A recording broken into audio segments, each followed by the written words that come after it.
Good morning. I'm Chief Pamela Smith of the Metropolitan Police Department here in Washington, D.C.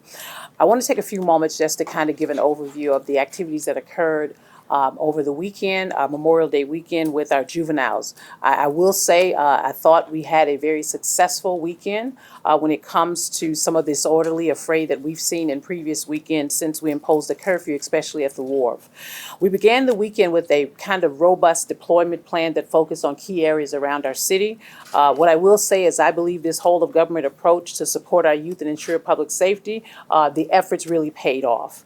By partnering with the Department of Parks and Recreation and other city agencies, we created a safe space and environment for our young people to come and recreate. We had approximately 700 youth to attend the Banneker Rec Center activities over the period of time between Friday and Sunday. We're also pleased to report that the juvenile curfew at the wharfs was a success. There were no incidents reported specifically regarding our juveniles. When we did see young people coming down after the curfew hour, they were encouraged to leave and they left without incident or any issues. When our officers did observe groups of juveniles gathering in the U Street corridor, our team made a quick shift and we responded to the area to ensure that we could disrupt some of that activity. But over the course of the weekend, we made approximately 13 curfew stops, and mostly these occurred in our U Street corridor. There were 6 violations for Friday night into Saturday, 5 from Saturday into Sunday, and 2 from Sunday into Monday. Some of those stop for curfew violations were young people who were from D.C. and Maryland. But I want to take a moment right now just to remind our parents and our guardians to please know where your children are.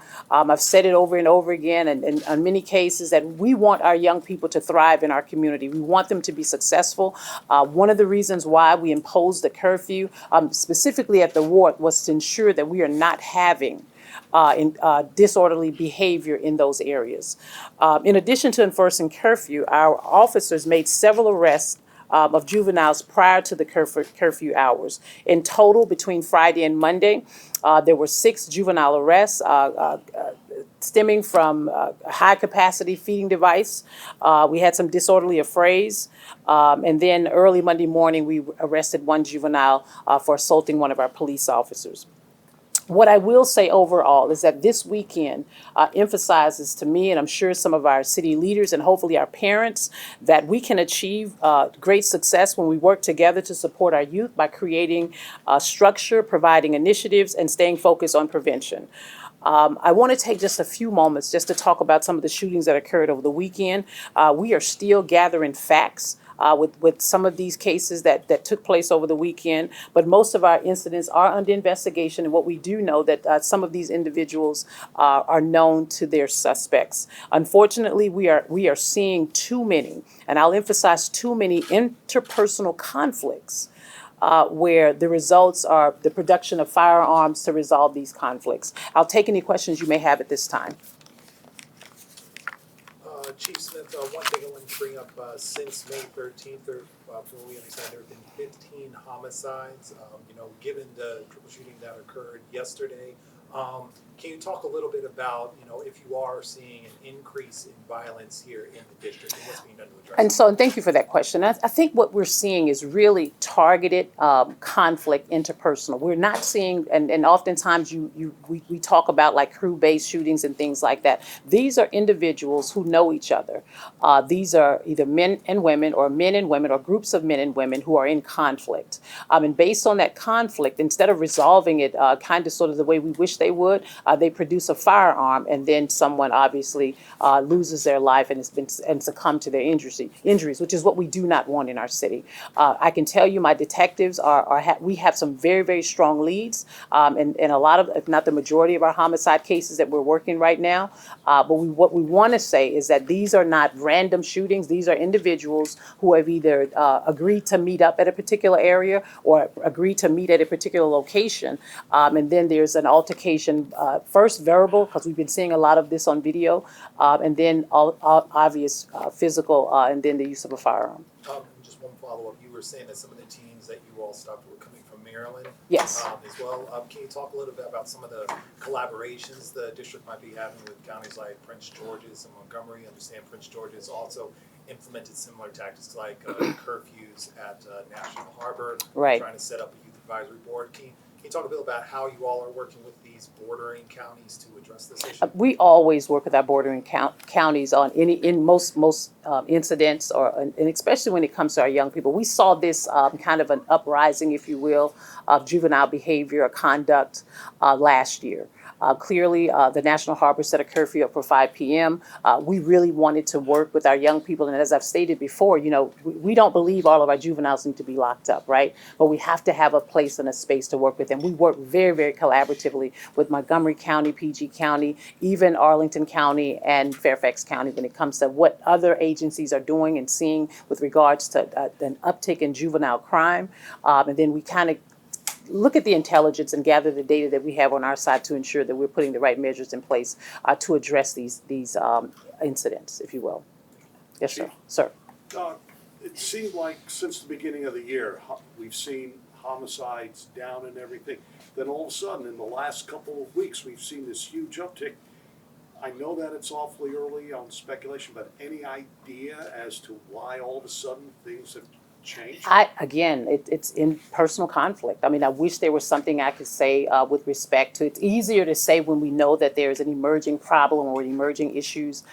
We have very good relationships with our violence interrupters who share good information with us that helps us in a lot of our cases. We're working with, clearly, we always work with our federal partners and our local partners to see if there's any comparison with regards to some of the same individuals, if you will, committing some of the same crimes in their area. And right now, it's really just targeted conflict. We are asking, folks to really pay attention to conflict that are taking place in their homes.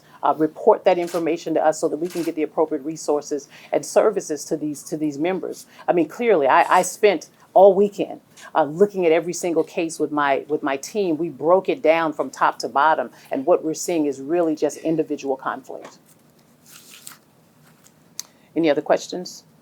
All right. Chief, Sir. I have a couple questions about a couple homicides over the weekend. Do you Yes, have any update on the gentleman who was shot and killed inside his apartment by a stray bullet?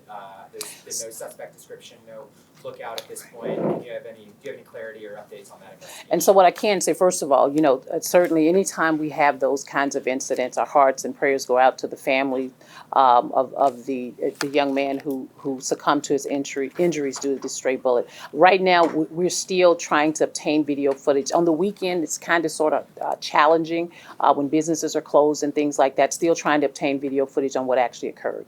The detectives have been working all weekend. We will continue to work this week. With regards to the shooting or incident over at Congress Heights on yesterday, we responded to that incident, and what we do know at this time, there were 2 individuals who were shot. One succumbed to his injury. The other one was transported to the hospital for life-threatening injuries. Again, we are working very feverishly with the community, and the detectives are looking for video. We're going back today to see if we can obtain the video from the apartment property management to see what occurred in that space. And then the 14th Street this morning, we saw a car towed away. Is there a suspect? So no suspects as of right now. What we do know is that the individual, the decedent was leaving a bar in that particular area maybe a couple of hours earlier. That's what we do know. We've had some witnesses come forth to kind of share some preliminary information. Again, I don't want to get into the speculation. We're still trying to obtain video footage from some of the businesses around that I think will help us to really give a more clear direction on what happened in that area. All right. Thank you. And Chief, just Sir. last question. Just with everything that's been going on, your message to the community. Well, my message to the community is that we have to resolve conflict much better than the way we're resolving conflict. Introducing firearms to resolve issues and matters is just not the way to go. We're losing, individuals are losing their lives over something that we strongly believe could be handled and managed with just a conversation. I'll reiterate again, if family members are aware of any individual conflict that's going on within their families or amongst groups, please reach out to the Metropolitan Police Department. We want to be there to help, and what we can do is really direct those individuals to other resources around our city to be able to support them if there anything that folks might not have all the information about, but maybe a good witness account of what happened. We really want to be able to support those individuals or those families. Anyone else? Yep. Yes. Hi, Chief. I apologize if this has already been asked. I just got here. But we're hearing that possibly violence interrupters and/or an ANC may have been involved, or former ANC involved in the Commerce Heights shooting. Can you confirm that? I cannot confirm that. We're still in the preliminary stages of the investigation. I think as we progress further, more information will be revealed. Okay, thank you, everyone.